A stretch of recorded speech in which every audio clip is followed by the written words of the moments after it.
Nessa aula agora, a gente vai falar de sistema de coordenadas novamente, mas dessa vez de uma forma mais aplicada para a geologia, né? Uma comparação dos sistemas cartesianos com sistemas esféricos, aí, como a gente viu de relance aí no primeiro bloco, né?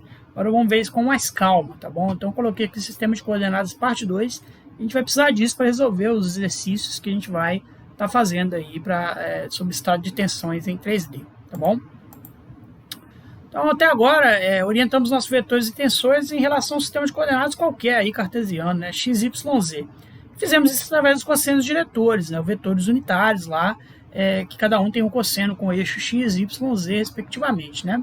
Os ângulos que o vetor faz com esses eixos aí, sistema de coordenadas. Então, está lá um vetor qualquer, ele faz um ângulo αz com eixo z, um ângulo αy com eixo y e um ângulo αx com eixo x, né?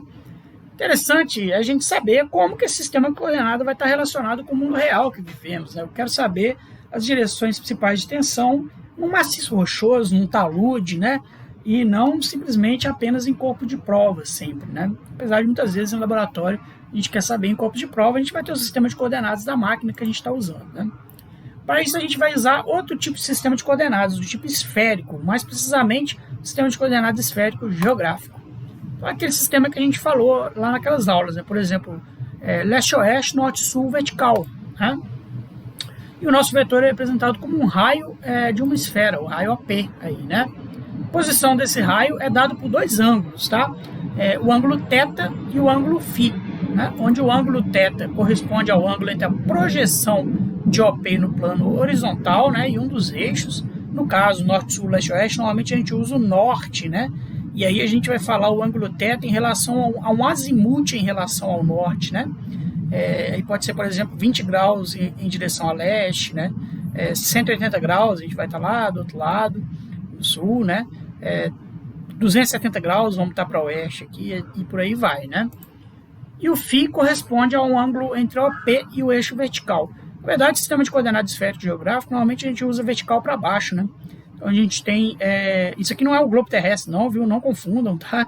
É só um sistema geográfico esférico, então poderia ser norte-sul, leste-oeste, e a vertical, no caso aqui da geologia, a gente usa para baixo. Então o ângulo θ é o ângulo do azimuth, né? E o ângulo φ seria o ângulo de mergulho, né? Em relação a esse eixo vertical. Sistema de coordenada latilonga é um tipo de sistema de coordenada esférico, tá bom?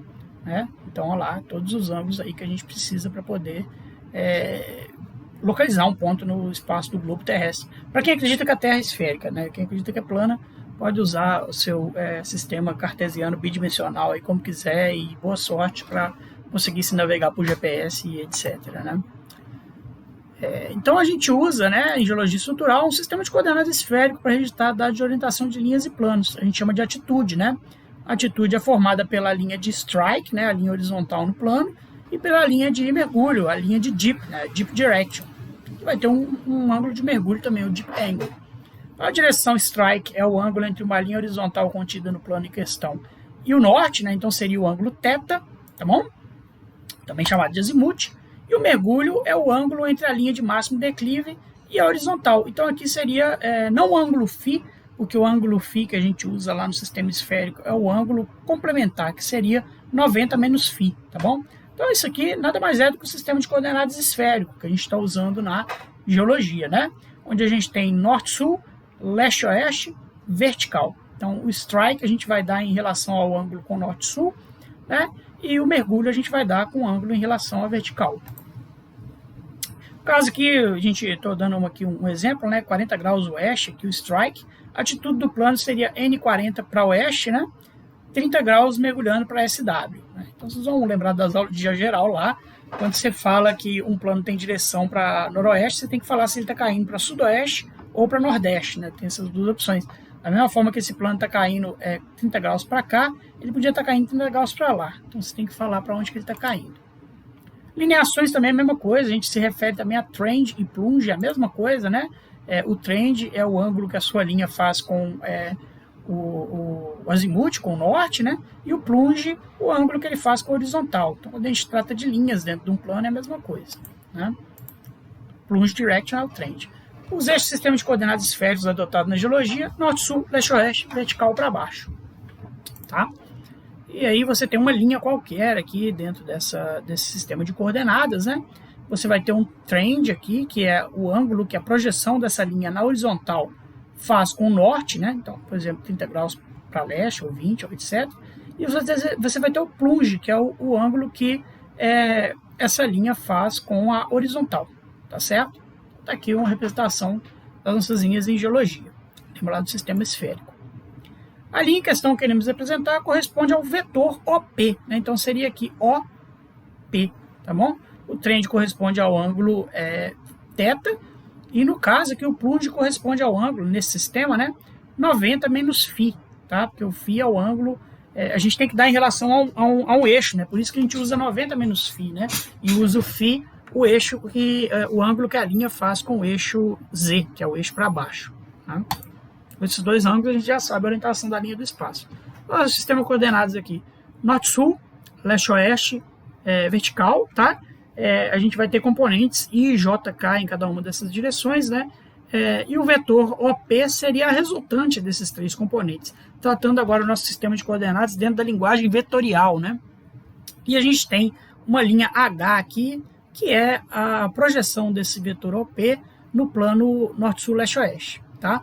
Com tudo isso aí, ó, a gente vai ter aqui, né, que θ é o ângulo que a projeção do vetor OP faz com o eixo norte, né?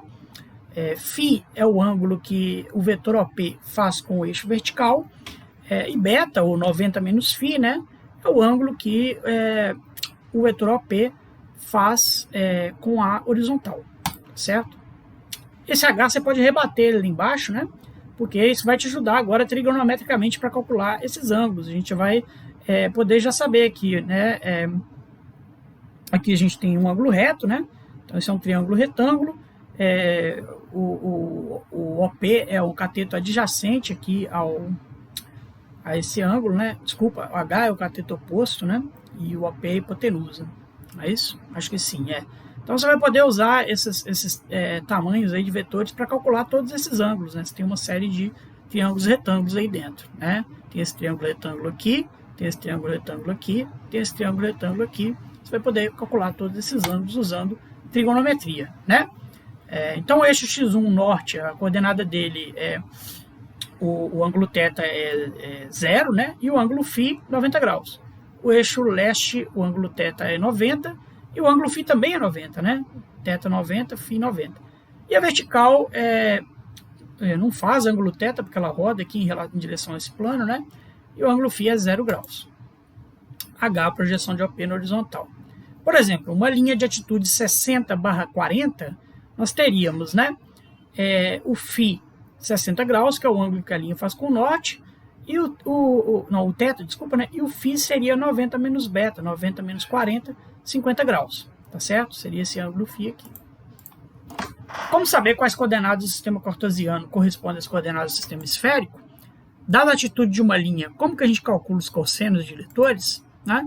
Antes de mais nada, a gente tem que lembrar que o vetor cujas coordenadas são dadas pelos cossenos diretores é um vetor unitário, ou seja, o módulo desse vetor é igual a 1. Portanto, para achar os cossenos diretores, basta a gente fazer que OP, né, o nosso vetor, a nossa linha necessária e desejada, fica com o módulo igual a 1. Né? E com isso a gente vai ter os cossenos diretores, né, os vetores unitários. Sabendo que seno de φ é H sobre OP, pela relação trigonométrica aqui, né? Como OP é igual a 1, né, isso aqui vai ser igual a H, então seno de φ é igual a H. Então, o cosseno de θ, por exemplo, aqui é I sobre H, né, pela essa relação trigonométrica desse triângulo retângulo aqui. É a mesma coisa que falar que I sobre seno de φ.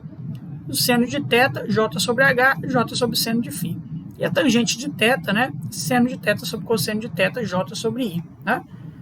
E com isso aí a gente já consegue calcular diretamente usando as direções aí L1, L2, L3, né? No caso só L1, L2 aqui.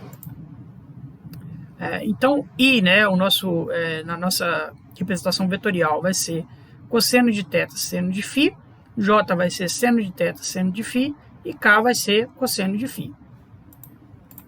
Exemplo, tem uma representação cartesiana de uma linha de atitude 120/0. Uma linha de atitude 120/0, o ângulo θ dela é 120, que ela faz com o norte, né? o ângulo φ é 90 menos 0, que vai ser 90. Né? Então, o componente I, a gente já viu que é cosseno de θ seno de φ, então vai dar aí menos meio vezes 1 menos meio. Seno de θ seno de φ, que é o componente J na outra direção, né? 0,866 vezes 1 vai dar 0,866. E o cosseno de θ vai dar 0. Então, a representação cartesiana de uma linha de atitude 120/0, né, nessa representação esférica, a representação cartesiana dela, como vetor unitário, seria essa aí, menos meio, 0,866, 0. Né? Isso aqui é a mesma coisa que isso num sistema de coordenadas cartesiano, tá bom? Seria essa linha aqui, ó, 120, né? Faz 120 com o norte, atravessa o eixo leste-oeste, mas não tem mergulho nenhum para baixo, né? Então aqui é a mesma coisa, né? A gente vai calcular os cossenos aqui dos vetores unitários. O cosseno do ângulo alfa faz com o eixo x, está aqui já no lado negativo, né? Do leste-oeste, do norte-sul, desculpa, por isso ele vem como negativo. Cosseno de 0,866 cosseno, ângulo cujo cosseno é 0,866, é o ângulo que ele faz com o eixo y, né? Vai dar 120 menos 90, 30 graus. E 0 porque ele não faz, ele faz 90 graus com o eixo z, tá bom? A gente pode estender essa ideia para um campo de vetores, ou seja, para tensores, né? E não apenas uma linha. Vamos dizer que a gente tem um campo de vetores aí, com 3 vetores, 120/0, 30, 60, 210, menos 30. Tá? Vamos ver a representação tridimensional disso lá, né? Olha só. Né? Então a gente tem novamente o 120/0, seria uma direção de esforço, por exemplo, né? Aqui é a direção de outro esforço principal e aqui é a direção de outro esforço principal. A gente pode calcular, né? Desculpa. A gente pode calcular as coordenadas cartesianas para cada uma dessas linhas do sistema de coordenadas esférico, tá bom? Então a gente usa θ 120, φ 90 menos 0, 90. Para o primeiro vetor aqui, né, que eu estou dizendo. Fez as contas, olha lá, tá aqui aquele nosso vetor que a gente já calculou, né? Menos meio, raiz de 3 sobre 2, 0. Para o próximo aqui, 30, 60, né, eles têm que fazer 90 graus entre si, os 3 vetores, né, para poder ser 3 direções de esforço principal. Ele vai fazer um ângulo de 30 graus com o eixo x e um ângulo de, desculpa, onde está, 60 graus com o eixo z. Né? Então, vai ser um x'2 que ele tem um mergulho aqui, né?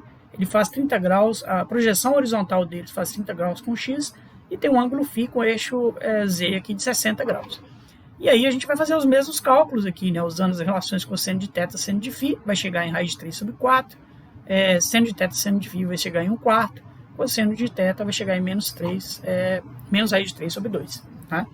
E a mesma coisa para a terceira direção aqui. Menos 3, 4, menos raiz de 3 sobre 4, menos 1, meio. Né? Então, esses 3 vetores aqui correspondem, cada um deles, a essas linhas aqui no espaço. Né? Agora vocês estão vendo já para que isso aqui vai ser usado. Né? Eu posso te dar um campo de vetores desse aqui e falar, me dê a orientação principal de tensão em relação a norte-sul, leste-oeste, vertical. Eu quero saber na vida real, né? Não só no sistema cartesiano. E aí você vai ter que transformar do sistema cartesiano, esses vetores unitários aqui, para linhas com atitude do tipo trend plunge para mim, sacou? Então aí você vai estar me dizendo, né, se a tensão principal está mais próxima do norte, está mais próxima do leste, está mais próxima da vertical, ou se ela está completamente enviesada aí dentro do nosso sistema de coordenadas.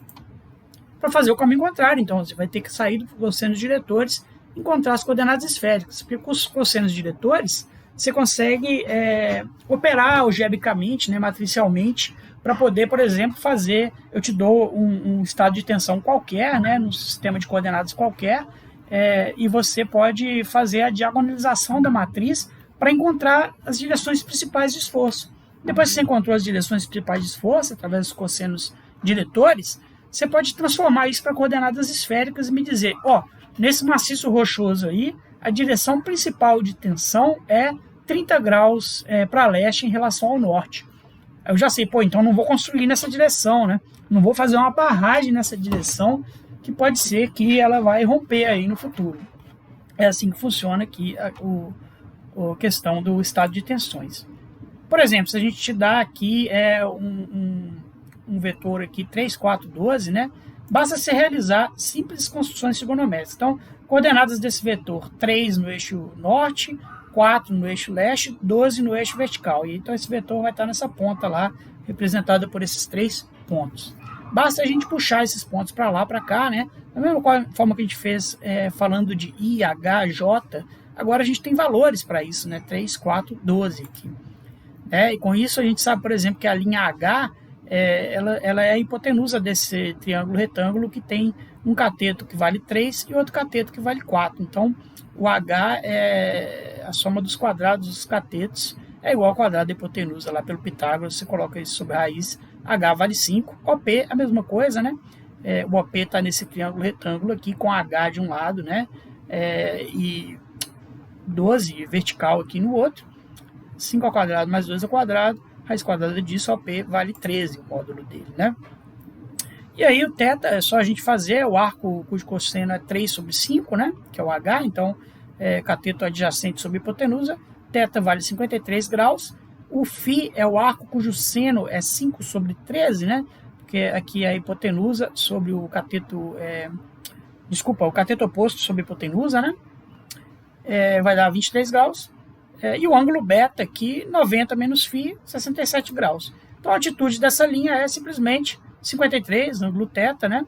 67, 90 menos φ.